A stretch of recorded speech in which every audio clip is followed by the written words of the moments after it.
নমস্কার বন্ধুরা, education culture YouTube চ্যানেলে তোমাদের স্বাগতম। তো তোমরা অলরেডি জানো যে তোমাদের second phase seat allotment result কিন্তু অলরেডি চলে এসেছে এবং এরপর তোমাদের যে অ্যাডমিশান ডেট রয়েছে সেটা রয়েছে তোমাদের 8ই জুলাই থেকে 12ই জুলাই 2024, যেটা অলরেডি তোমরা কিন্তু কালকে অর্থাৎ 9 জুলাই 2024 রেজাল্ট পেয়েছো এবং আজ থেকে তোমরা অ্যাডমিশান নেবে অর্থাৎ 10 জুলাই থেকে কিন্তু তোমরা অ্যাডমিশান নেবে বিভিন্ন কলেজে।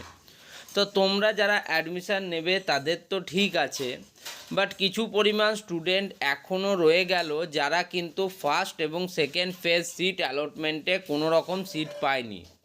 আবার কিছু স্টুডেন্ট রয়েছে যারা সেকেন্ড স্লটে কিন্তু তারা ফর্ম ফিল আপ করেছিল, যার ফলে তাদের কিন্তু এখনও অবধি মেরিট র্যাঙ্ক যেটা সেটা কিন্তু পাবলিশ হয়নি।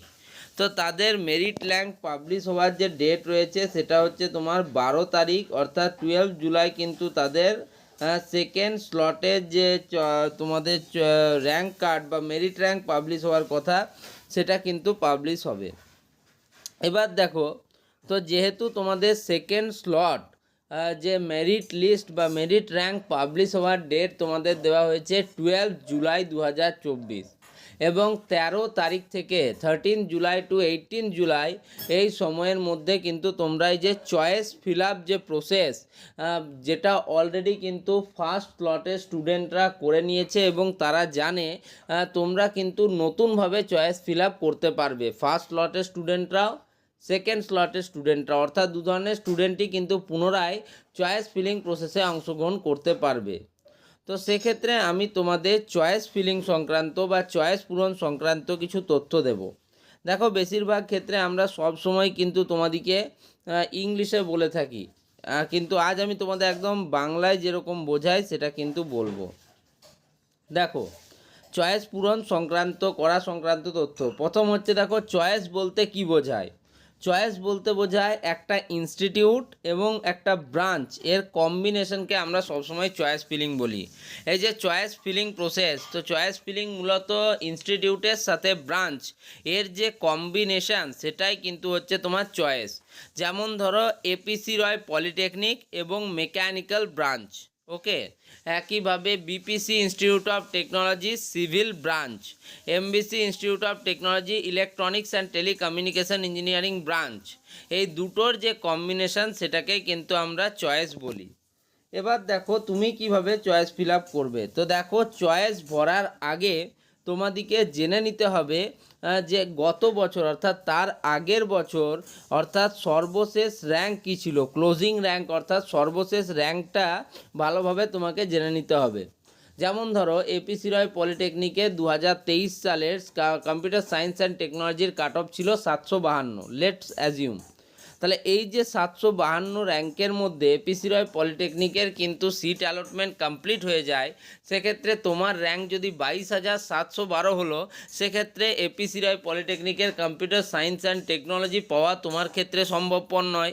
সেক্ষেত্রে যদি তুমি শুধুমাত্র একটি চয়েস ফিল আপ করলে এপিসি রয় পলিটেকনিক এবং কম্পিউটার সায়েন্স অ্যান্ড টেকনোলজি, সেক্ষেত্রে এই যে কাউন্সিলিং প্রসেসেই তোমার কিন্তু আর কোনো তুমি সুবিধা করতে পারবে না, তুমি কলেজও পাবে না।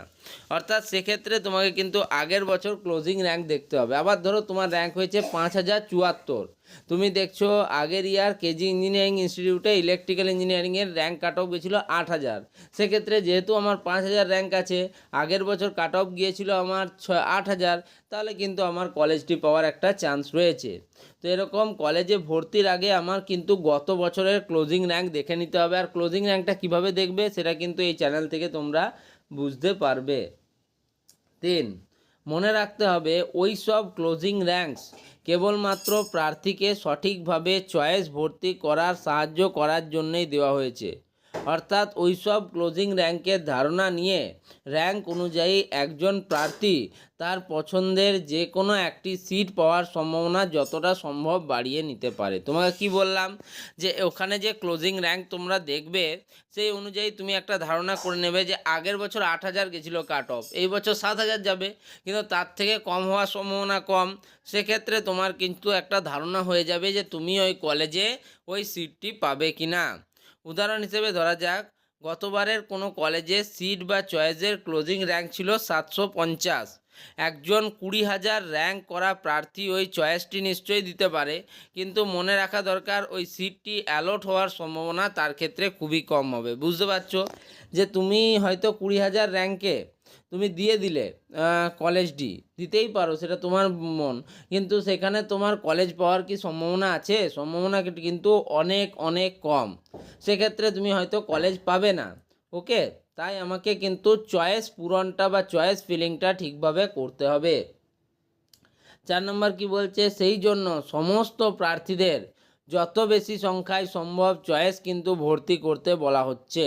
বহু ক্ষেত্রেই সঠিক সংখ্যক এবং র্যাঙ্ক অনুযায়ী সঠিক জায়গায় চয়েস ভরার জন্য অ্যালটমেন্ট পাওয়ার চয়েস না ভরার জন্য অ্যালটমেন্ট পাওয়ার ক্ষেত্রে সমস্যা দেখা যায়।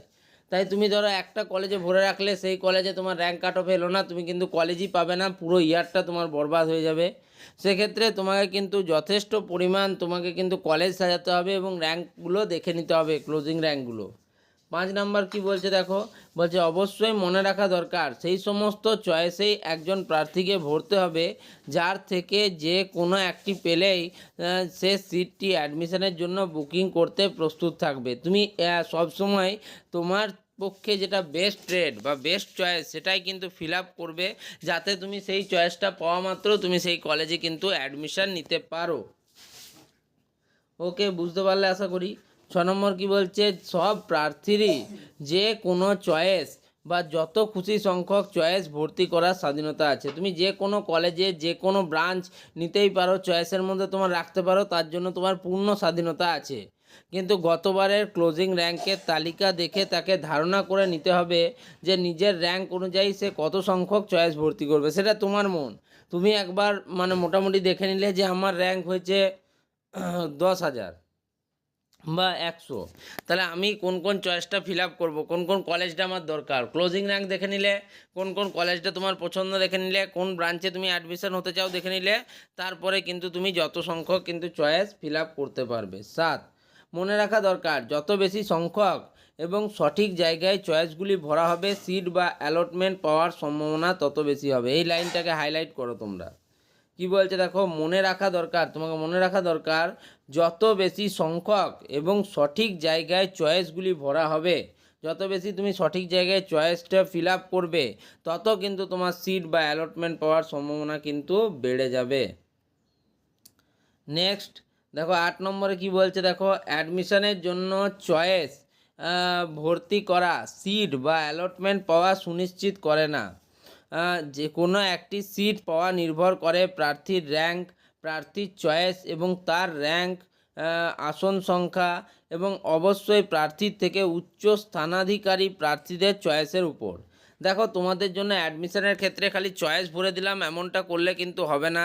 তোমার সিট বা অ্যালটমেন্ট পাওয়া কিন্তু কমপ্লিট যে শুধুমাত্র চয়েসের উপর নির্ভর করে এমন নয়, তা আরও কিছু বিষয়ের উপর নির্ভর করে। যেমন তোমার কত র্যাঙ্ক হয়েছে, তুমি কোন চয়েসগুলি রেখেছো এবং তার কি ক্রম রয়েছে, এরপর হচ্ছে কতগুলি আসন রয়েছে কলেজে সেই সিটের জন্য, এবং তোমার থেকে যাদের র্যাঙ্ক ভালো রয়েছে সেই সমস্ত স্টুডেন্টরা কি ওই কলেজেই তোমার অ্যাপ্লাই করছে বা চয়েস ফিল আপ করছে। সেক্ষেত্রে কিন্তু অনেকগুলো বিষয়ের উপর সিট অ্যালটমেন্ট পাওয়া নির্ভর করে, যেটা অলরেডি তোমাদের যারা রিসেন্ট যারা তোমাদের ফার্স্ট এবং সেকেন্ড ফেজে কাউন্সিলিংয়ে যারা কলেজ পেয়েছে বা সিট অ্যালটমেন্ট পেয়েছে, তারা কিন্তু এই বিষয়টিকে খুব খুব ভালোভাবে জানে। তোমরা তাদের কাছ থেকেও এই বিষয়টি জেনে নিতে পারো।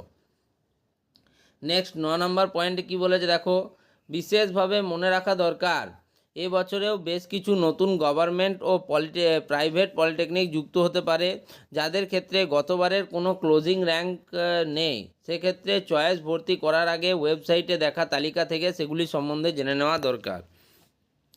তো কি বলা হচ্ছে, প্রত্যেক বছরই কিন্তু কিছু পরিমাণ গভর্নমেন্ট এবং প্রাইভেট কলেজ নতুনভাবে স্থাপিত হয় এবং তারা স্টেট কাউন্সিলের যে কর্মদক্ষ কমিটি যেটা রয়েছে, West Bengal state council of technical and vocational education skill development, তার সাথে যুক্ত হচ্ছে। ফলে তাদের কিন্তু সিট অ্যালটমেন্ট দেওয়া প্রত্যেক ক্ষেত্রে সম্ভব হয় না। তাই তোমাদেরকে এগুলো কিন্তু খুঁজে নিতে হবে বিভিন্নভাবে, বিভিন্ন ইউটিউব মানে আমার চ্যানেল থেকেই তোমরা কিন্তু প্রচুর আপডেট এ বিষয়ে পেয়ে যাবে। তো এই ছিল মোটামুটি তোমাদের যে চয়েস ফিল আপ সংক্রান্ত তথ্য, এটা আমি দিয়ে রাখলাম কারণ তোমাদের ইতিমধ্যেই কিন্তু আবার চয়েস ফিল আপ শুরু হচ্ছে ফার্স্ট এবং সেকেন্ড স্লটের জন্য। তাই এই ভিডিওটা এখানেই শেষ করছি। ভিডিওটা ভালো লাগলে ভিডিওটিকে লাইক করো, বন্ধুদের মধ্যে শেয়ার করো, চ্যানেলটিকে সাবস্ক্রাইব করো। ধন্যবাদ।